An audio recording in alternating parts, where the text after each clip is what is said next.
고된 일상을 마치고 집에서 쉬고 있던 천징. 바로 그때 누군가 벨을 누르기 시작합니다. 들어오라고도 안 했는데 막무가내인 이상한 남자. 그는 전 남편 푸젠이었습니다. 노름할 돈을 삥 뜯으러 온 전 남편에게 천징도 호락호락하게 뜯기지 않을 요량인데, 이때 하필 천징의 딸 샤오신이 집에 들어옵니다. 요란스러운 소리에 옆집 남자 소홍 역시 신경을 곤두세우고 푸젠은 타겟을 바꿔 샤오신을 괴롭히기 시작하고, 보다 못한 천징은 결국 지갑에서 돈을 꺼내 가져다 바치지만 이 개망나니는 이 푼돈에 만족할 생각이 없나 봅니다. 결국 보다 못한 샤오신은, 그리고 이때부터 이 개망나니의 폭주가 시작되죠. 푸젠의 폭력이 샤오신에게 향하자 이성을 잃은 천징은 결국 다리미줄로 푸젠의 목을 조르고 샤오신까지 합세하게 되죠. 결국 모녀는 살인을 저지르고 맙니다. 자신들이 저지른 일에 충격을 받은 모녀는 어쩔 줄 몰라 하는데, 그때 옆집 남자 소홍이 이들을 찾아왔습니다.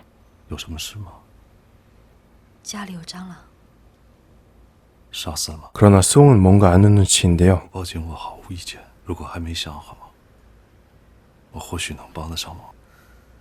그렇게 옆집 남자는 이 모녀의 살인에 가담하게 되죠. 그리고 다음날 다리 밑 둔치에서 한 남성의 시신이 발견됩니다. 시신의 얼굴은 심하게 훼손돼 있었고 목까지는 모두 타다 남은 상태. 게다가 손가락은 모두 그을려 지문을 식별할 수 없었습니다. 근처에서 발견된 공공자전거의 대여카드를 식별해본 바 대여자는 푸젠이었고, 푸젠이라는 이름으로 묵은 여관에서 채취한 DNA와 지문이 시신과 일치하는 것으로 이들은 피해자가 푸젠이라 확신하고 수사를 진행하게 됩니다.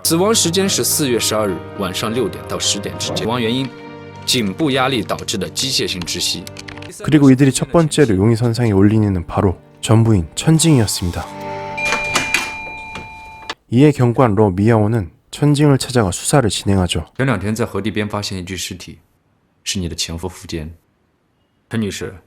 그리고 사망일인 4월 12일에 무엇을 했냐고 묻자 천징은 딸 아이와 영화를 봤다고 답하고, 이에 경찰들은 티켓이 있으면 보여달라고 요구하는데,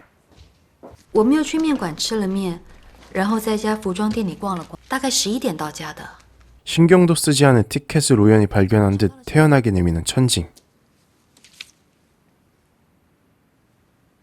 이후 경찰들은 옆집 남자 소홍을 찾아가 혹시 푸젠이 드나드는 것을 본 적이 있냐고 묻지만, 4월 12일晚上你在家吗? 差不多7点回来的. 결국 수사에서 어떠한 실마리도 찾지 못한 러 미야오는 저명한 경찰대학 교수이자 자신들의 고문인 탕촨을 찾아갑니다. 그리고 별 볼 일 없는 수사 결과에 대해 얘기하다가 낯익은 파일 하나가 눈에 들어오는데,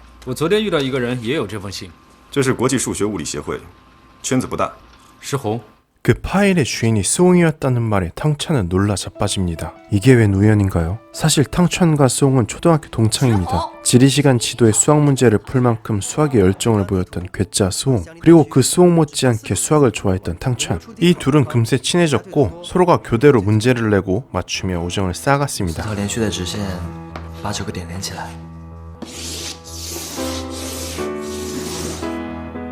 이후 한동안 연락이 뜸하다 우연히 스옹의 소식을 접하게 된 탕촨은 당장 스옹의 집을 찾아가게 되죠.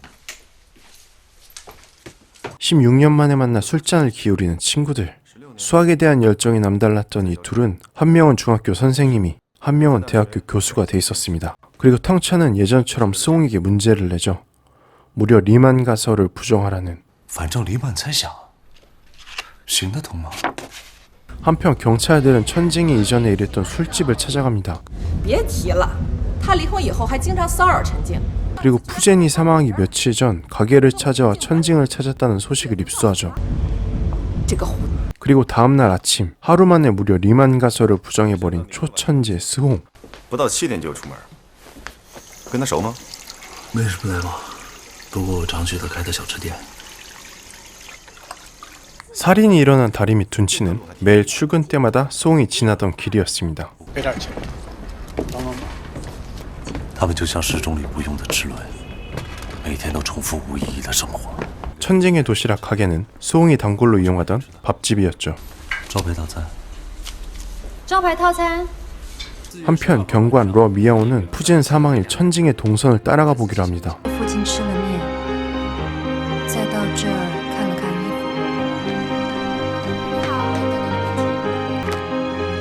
그리고 천징 모녀가 들렸다는 옷가게의 CCTV를 입수하게 되는데 정확히 살해 추정 시간에 따라이어 옷을 고르고 있는 천징. 이게 도대체 어떻게 된 것일까요? 现在沉浸的嫌疑越来越小了。 유력 용의자였던 천징의 뒤를 캐면 캘수록 더 미궁으로 빠지는 사건. 또다시 로아 미야오는 탕찬을 찾아갑니다. 그리고 알리바이가 확실한 천징에게 공범이 있을 것이라 확신하고 옆집 남자 소웅을 유력한 공범으로 의심하죠. 朋友几乎每天光顾陈静的小吃店，这难道不能说明些什么？数学就是石红的一切，金钱和爱情对他都不重要，所以他绝不可能杀人。 그런데 탕찬은 16년 만에 만난 소웅에게서 자신이 알지 못했던 낯선 면을 발견하게 됩니다. 你看起来还是那么年轻。 그 순진했던 소웅이 외모에 관심을 보이는 것이었습니다. 你手表起雾了，我帮你修吧。 무엇보다 소웅의 시계 속 물 성분과 둔치의 흙탕물 성분이 유사하다는 것을 확인하고 탕찬은 이제서야 자신이 무엇을 놓쳤는지 재고해 보기로 합니다. 그리고 탕찬의 머리에 정말 어쩌면 소웅이 범인일 수도 있다는 생각이 불현듯 떠오르게 되죠.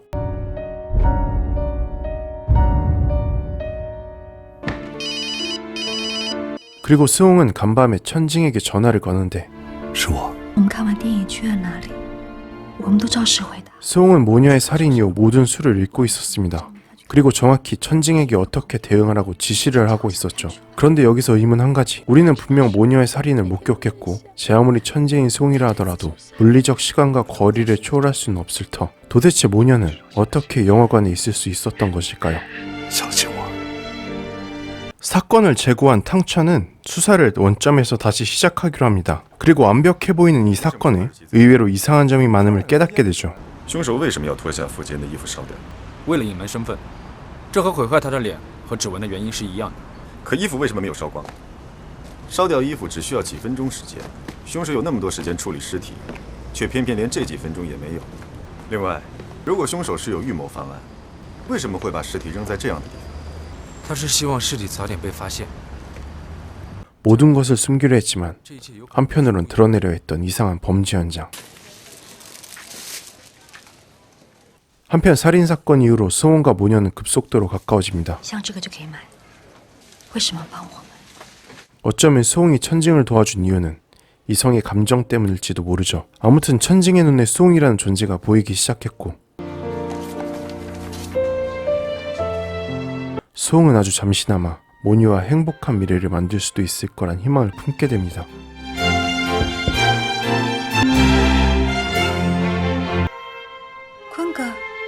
천징에게 한 남자가 등장하기 전까진 时间过得这么快，转眼就这么大了。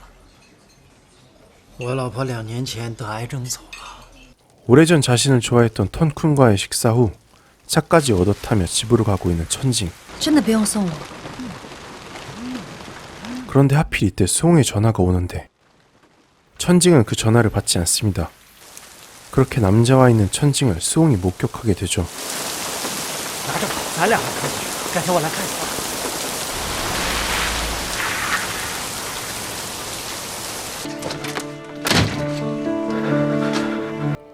천징을 위해 모든 것을 바쳤던 그에게 배신감을 느끼고 있는 것일까요? 꼬인 것은 이뿐만이 아니었습니다. 탕천은 소웅을 예의주시하기 시작했고 소웅의 학교를 찾아옵니다. 그리고 함께 저녁이나 먹자고 하는데 그 메뉴는 천징의 도시락이었죠. 소웅은 불안감을 애써 감추며 탕찬을 천징의 가게에 들이는데 平常都点什么？招牌套餐。招牌套餐今天卖完了，双拼套餐吧。我也一样。双拼套餐2份。 하필 이때 턴쿤이 들어옵니다. 忙完了，我带你出去吃饭。 순간 미세하게 요동치는 소웅의 감정 변화를 캐치한 탕찬. 去我那儿吃吧。带你看看我工作的地方。 탕천의 연구실에서 반반 도시락을 해치운 뒤 탕천은 살인사건에 대해 운을 떼기 시작합니다. 我想亲眼见见那个嫌疑人，不过他看起来不像会杀人。人不可貌相。 소웅은 무심하게 받아치죠.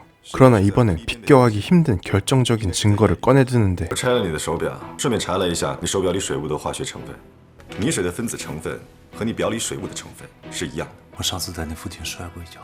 그렇게 장군과 몽군을 주고받은 이들. 하지만 이 치열한 공방전에서 탕천은 무엇인가 확신했고 소웅에게 최후 통첩을 하죠. 涉及到别人解不出的问题和解答那道题，哪个比较难？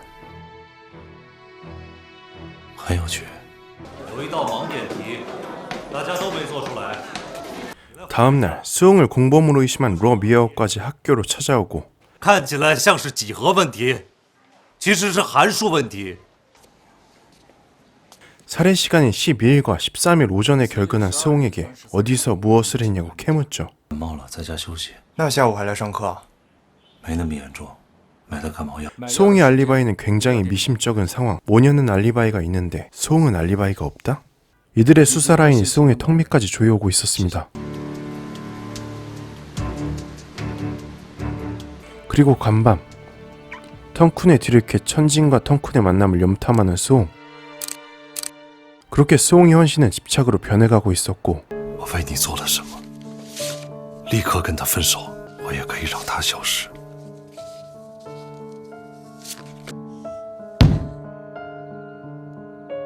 급기야 그 집착이 광기가 되더니 해서는 안 될 짓을 꾸미고 마는데 在圣路时代大厦后面停车场有人受伤了，需要救护车。 과연 모녀의 살인과 소웅의 집착은 어떻게 끝을 맺게 될지. 영화 용의자 X적 헌신이었습니다. 혹시 일본 영화 용의자 X의 헌신이나 한국 영화 용의자 X를 보신 분들이라면 이 영화 똑같은 이야기를 하고 있네? 라는 생각을 하실 텐데요. 맞습니다. 제가 오늘 소개해드린 영화 용의자 X적 헌신은 두 작품과 같은 원작을 공유하고 있는 영화입니다. 일본의 저명한 추리소설 작가 히가시노 게이고의 수작 용의자 X의 헌신을 영화화한 작품들이죠. 무려 한 주일 세 나라가 영화화했을 만큼 원작의 스토리라인은 지루할 틈 없는 몰입도와 굉장한 임팩트를 주는 반전을 가지고 있습니다. 뭐니뭐니 해도 추리물의 성격을 보여주는 용의자 X와 서정적인 헌신이라는 단어를 함께 배치한 작품의 타이틀처럼 추리물이지만 감동적인 울림을 느낄 수 있는 기이한 장르물이라고 할 수 있죠. 저는 세 작품을 모두 봤습니다. 역시 가장 좋았던 작품은 일본판 용의자 X의 헌신이었고요. 주연 배우인 후쿠야마 마사하루의 반듯한 매력이 작품의 중심을 잡고 있는 가운데 사랑 때문에 범죄를 덮으려는 시니치와 우정 때문에라도 그 범죄를 드러내야 하는 마사하루에 대립하는 감정선이 이 작품만이 갖고 있는 정체성을 잘 보여준 것 같습니다. 영화 막판 치치미 시니치의 절규는 정말 대단했죠. 하지만 일본판에서 간혹 지적되는 단점들은 그래도 추리물인데 실증 없이 물리학자가 세운 가설만으로 범행 과정 전체를 드러내는 것은 너무 개연성이 없고 설득력이 약하다는 것이었습니다. 오늘 소개해드린 중국판은 이런 부분을 보완하는 데 초점을 맞춰서 각색을 하였고 의외로 굉장히 좋은 만듦새를 보여줍니다. 즉 탕천이 모녀와 소웅의 범행을 드러내는 일련의 과정들을 굉장히 짜임새 있게 그려냈습니다. 추리물로서의 재미와 완성도만 보자면 되려 일본판보다 뛰어났다고 할 수 있을 것 같네요.